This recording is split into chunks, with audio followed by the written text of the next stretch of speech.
hari ini saya akan bercerita mengenai pengalaman saya mengurus dokumen untuk mendaftarkan pernikahan di Capil Indonesia bagi yang menikah di luar negeri.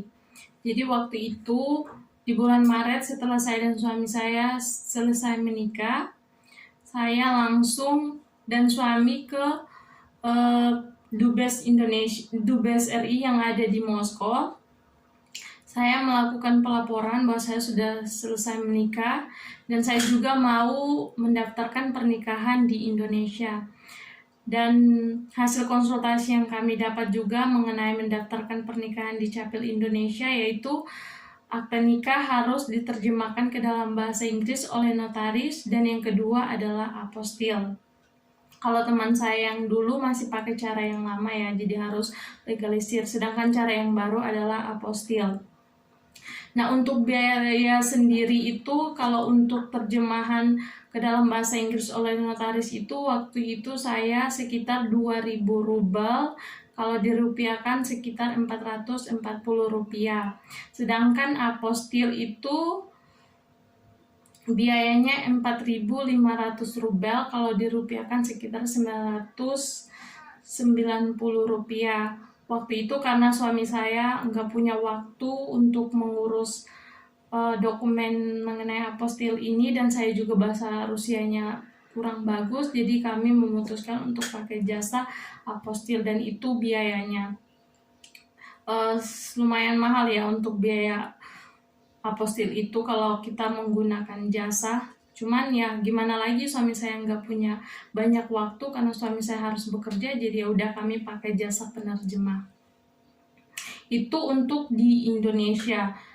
Nah, saya pikir untuk pengurusannya itu sama ya untuk waktu itu saya mengurus pernikahan, mengurus dokumen saya untuk menikah di Moskow, saya pikir sama juga untuk mendaftarkan pernikahan di Indonesia.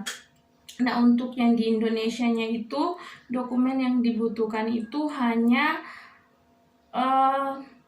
menerjemahkan dokumen yang tadi itu ke dalam bahasa Inggris ke dalam bahasa Indonesia.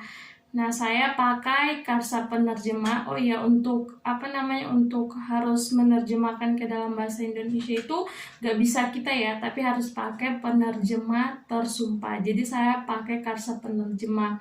Jadi waktu itu saya pakai Karsa Penerjemah karena harganya itu 60.000 per lembar.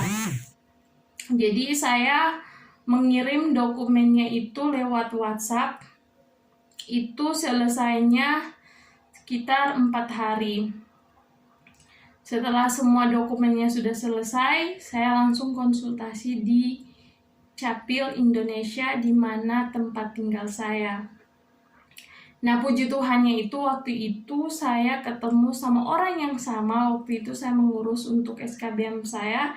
Jadi dokumen yang dibutuhkan waktu itu adalah surat nikah yang asli yang sudah diapostil, sama terjemahan oleh notaris yang ke dalam bahasa Inggris dan ke dalam bahasa Indonesia. Itu yang dibutuhkan, itu yang ditanya ya. Terus KTP saya, paspor suami, sama foto bersamaan pakai latar merah, tapi bisa juga pakai latar biru. Nah, sama paspor suami juga.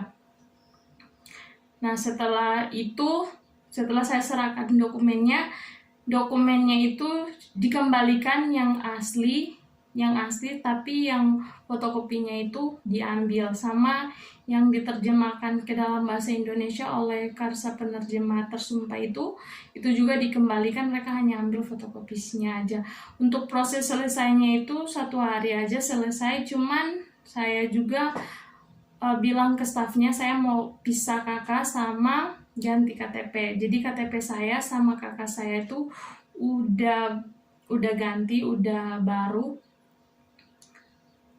Jadi untuk dokumennya itu untuk mendaftarkan pernikahan di Capil Indonesia, dokumennya hanya itu aja ya. Itu untuk pengalaman saya. Kalau untuk pengalaman yang teman-teman yang lain untuk mendaftarkan pernikahan yang lain, mungkin bisa berbeda ya, tapi pengalaman saya ya hanya itu aja dokumen yang saya siapkan, mulai dari Rusia sampai ke Indonesia, dan akhirnya saya bisa mendaftarkan pernikahan saya di Capil Indonesia di tempat tinggal saya. Jadi sekian dulu untuk cerita saya mengenai mendaftarkan pernikahan di Capil Indonesia. Terima kasih, bye-bye.